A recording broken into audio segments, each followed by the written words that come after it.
ವಿದುರಾಶ್ವತ್ಥ, ಕರ್ನಾಟಕದ ವೀರಗಾಥೆ, ದಕ್ಷಿಣದ ಜಲಿಯನ್ ವಾಲಾಬಾಗ್, ಕರುನಾಡಿನ ಮರೆಯಾದ ರಕ್ತಸಿಕ್ತ ಚರಿತ್ರೆ. ಹಾಯ್ ಫ್ರೆಂಡ್ಸ್, ನಾವೆಲ್ಲರೂ ನಮ್ಮ ಶಾಲೆಯ ಇತಿಹಾಸ ಪುಸ್ತಕಗಳಲ್ಲಿ 1919ರ ಏಪ್ರಿಲ್ 13ರಂದು ಪಂಜಾಬ್ನ ಅಮೃತಸರದಲ್ಲಿ ನಡೆದ ಜಲಿಯನ್ ವಾಲಾಬಾಗ್ ಮಾರಣ ಹೋಮದ ಬಗ್ಗೆ ಓದಿದ್ದೀವಿ ಅಲ್ವಾ? ಬ್ರಿಟಿಷರ ಆ ಕ್ರೌರ್ಯ ಜಗತ್ತನ್ನೇ ಬೆಚ್ಚಿ ಬೀಳಿಸಿತ್ತು. ಬ್ರಿಟಿಷ್ ಪ್ರಧಾನಿ ಡೇವಿಡ್ ಕ್ಯಾಮರನ್ ಕೂಡ ದಶಕಗಳ ನಂತರ ಅದನ್ನು ಬ್ರಿಟಿಷ್ ಇತಿಹಾಸದ ಅತ್ಯಂತ ನಾಚಿಕೆಗೇಡಿನ ಘಟನೆ ಎಂದು ಒಪ್ಪಿಕೊಂಡಿದ್ದರು.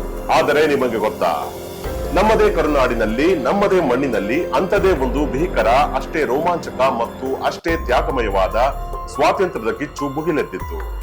ಹೌದು, ಕನ್ನಡಿಗರ ಅಪ್ರತಿಮ ಶೌರ್ಯ, ಮಣಿಯದ ಕೆಚ್ಚು ಮತ್ತು ಸ್ವಾಭಿಮಾನದ ಉತ್ತುಂಗವನ್ನು ಪ್ರತಿಬಿಂಬಿಸುವ ಘಟನೆಯೇ 1938ರ ಏಪ್ರಿಲ್ 25ರಂದು ನಡೆದ ವಿದುರಾಶ್ವತ್ಥದ ಮಾರಣ ಹೋಮ.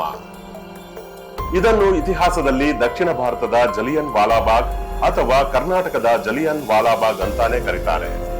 ಬರಿಗೈಯಲ್ಲಿ ಕೇವಲ ಒಂದು ತ್ರಿವರ್ಣ ಧ್ವಜ ಹಿಡಿದು ನಿಂತ ಸಾಮಾನ್ಯ ರೈತರು, ಯುವಕರು ಮತ್ತು ಮಹಿಳೆಯರು ಅಂದು ಬ್ರಿಟಿಷ್ ಮತ್ತು ಮೈಸೂರು ಸಂಸ್ಥಾನದ ಬಂದೂಕುಗಳಿಗೆ ಎದೆಯೊಡ್ಡಿ ನಿಂತರು.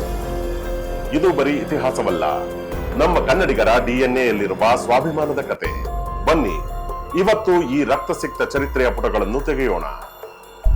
ಪೌರಾಣಿಕ ಹಿನ್ನೆಲೆ, ಕುರುಕ್ಷೇತ್ರದಿಂದ ವಿದುರಾಶ್ವತ್ಥದವರೆಗೆ.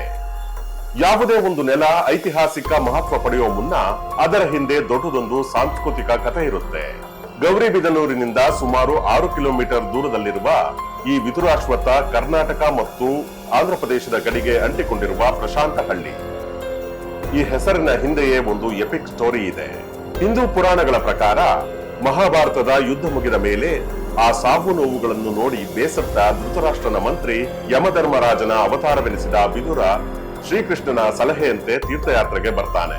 ದಕ್ಷಿಣದ ಮೈತ್ರೇಯ ಋಷಿಗಳ ಆಶ್ರಮ ತಲುಪಿ ಉತ್ತರ ಪಿನಾಕಿನಿ ನದಿಯಲ್ಲಿ ತೇಲಿ ಬಂದ ಅಶ್ವತ್ಥ ಮರದ ಸಸಿಯನ್ನು ನೆಟ್ಟು ಪೂಜಿಸ್ತಾನೆ.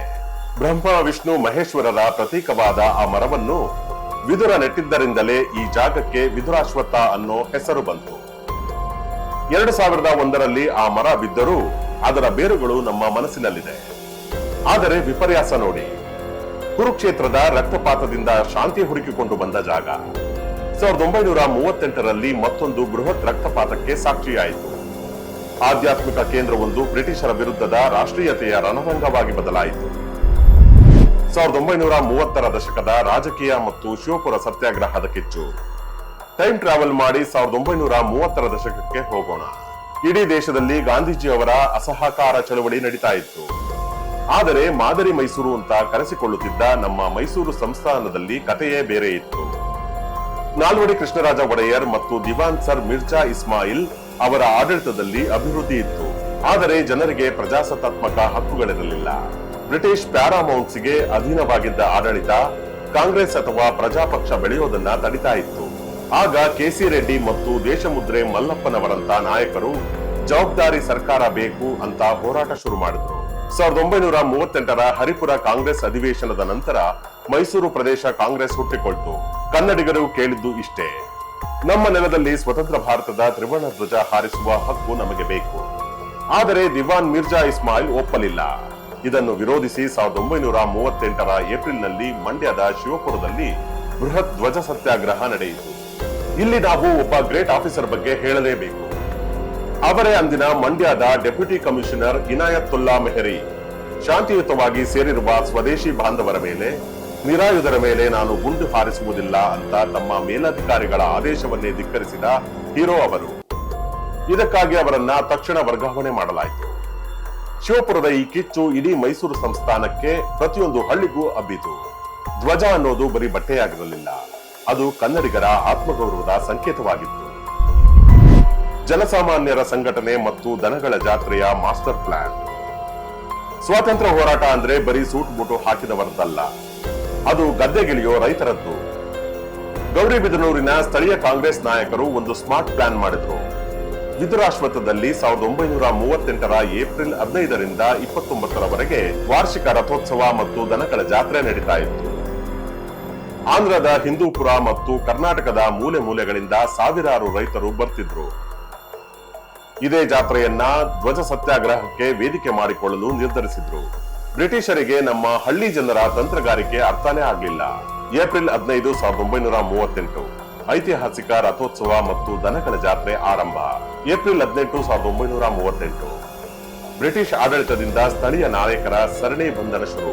ಏಪ್ರಿಲ್ 23, 1938 ಬೃಹತ್ ಮೆರವಣಿಗೆ ಮುನ್ನಡೆಸುತ್ತಿದ್ದ ಪ್ರಮುಖ ವೀರ ನಾಯಕರಾದ ರಾಮಯ್ಯ ಶೆಟ್ಟಿ ಮತ್ತು ಜ್ವಾಲಯ್ಯ ಅವರ ಬಂಧನ.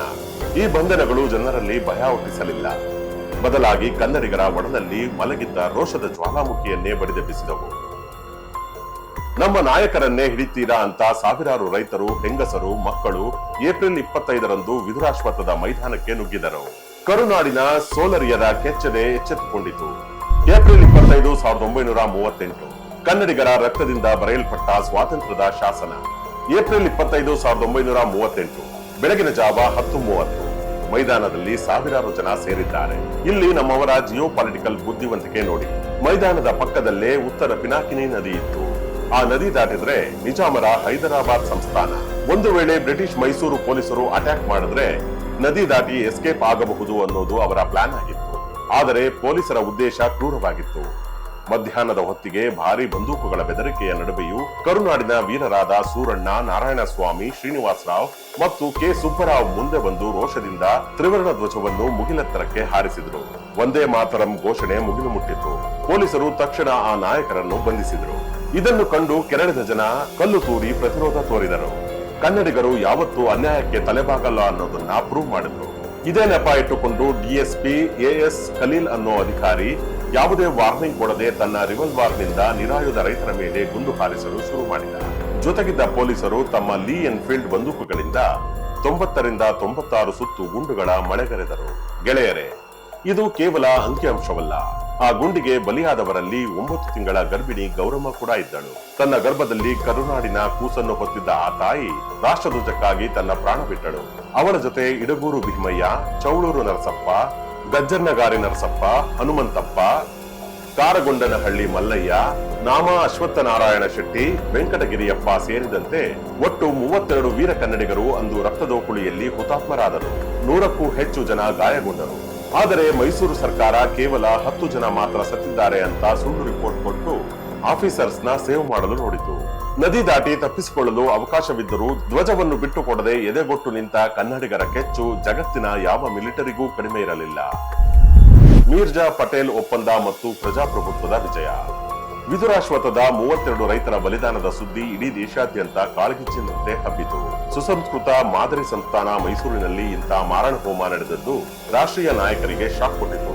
ಮಹಾತ್ಮ ಗಾಂಧಿಯವರು ಈ 32 ಜನರ ತ್ಯಾಗ ಖಂಡಿತ ವ್ಯರ್ಥವಾಗುವುದಿಲ್ಲ ಅಂತ ಘೋಷಿಸಿ ತಕ್ಷಣವೇ ಉಕ್ಕಿನ ಮನುಷ್ಯ ಸರ್ದಾರ್ ವಲ್ಲಭಾಯ್ ಪಟೇಲ್ ಮತ್ತು ಆಚಾರ್ಯ ಕೃಪಾಲನಿ ಅವರನ್ನ ವಿದುರಾಶ್ವತ್ಥಕ್ಕೆ ಕಳುಹಿಸಿದರು.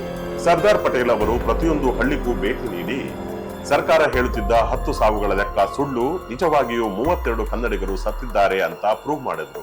ಜನರ ಆಕ್ರೋಶ ಮತ್ತು ರಾಷ್ಟ್ರೀಯ ನಾಯಕರ ಪ್ರೆಷರ್ಗೆ ಮಣಿದ ದಿವಾನ್ ಮಿರ್ಜಾ ಇಸ್ಮಾಯಿಲ್ ಅನಿವಾರ್ಯವಾಗಿ ಕಾಂಗ್ರೆಸ್ ಜೊತೆ ಮಾತುಕತೆಗೆ ಕೂತರು. ಇದರ ರಿಸಲ್ಟ್ 1939ರ ಐತಿಹಾಸಿಕ ಮೀರ್ಜಾ ಪಟೇಲ್ ಒಪ್ಪಂದ. ಈ ಒಪ್ಪಂದದಿಂದ ಮೈಸೂರು ಸಂಸ್ಥಾನದ ರಾಜಕೀಯ ಸ್ವರೂಪವೇ ಬದಲಾಯಿತು. ತ್ರಿವರ್ಣ ಧ್ವಜ ಹಾರಿಸುವ ಹಕ್ಕು ಸಿಕ್ತು. ಕಾಂಗ್ರೆಸ್ ಅನ್ನು ಅಧಿಕೃತ ರಾಜಕೀಯ ಪಕ್ಷ ಅಂತ ಒಪ್ಪಿಕೊಳ್ಳಲಾಯಿತು. ಆಡಳಿತದಲ್ಲಿ ಪ್ರಜಾಸತ್ತಾತ್ಮಕ ಸುಧಾರಣೆ ತರಲು ರಚಿಸಿದ ರಿಫಾರ್ಮ್ಸ್ ಕಮಿಟಿಯಲ್ಲಿ 7 ಜನ ಕಾಂಗ್ರೆಸ್ ಸದಸ್ಯರನ್ನು ಸೇರಿಸಿಕೊಳ್ಳಲಾಯಿತು. ಶಾಸನ ಸಭೆ ಪ್ರವೇಶಕ್ಕೆ ಅನುಮತಿ ಸಿಕ್ತು. ಆ 32 ರೈತರ, ಮಹಿಳೆಯರ ರಕ್ತ ವ್ಯರ್ಥವಾಗಲಿಲ್ಲ. ಮೈಸೂರು ಸಂಸ್ಥಾನದಲ್ಲಿ ಜನರಿಂದಲೇ ರಚನೆಯಾದ ಮೊದಲ ಜವಾಬ್ದಾರಿ ಸರ್ಕಾರಕ್ಕೆ ಈ ಒಪ್ಪಂದ ಬುನಾದಿಯಾಯಿತು. 1939ರಲ್ಲಿ ಮೈಸೂರು ಕಾಂಗ್ರೆಸ್ನ 2ನೇ ಮಹಾ ಅಧಿವೇಶನ ಇದೇ ವಿದುರಾಶ್ವತ್ಥದಲ್ಲಿ ಹೆಮ್ಮೆಯಿಂದ ನಡೆಯಿತು. ಇದು ಕನ್ನಡಿಗರ ರಕ್ತದ ಗೆಲುವು.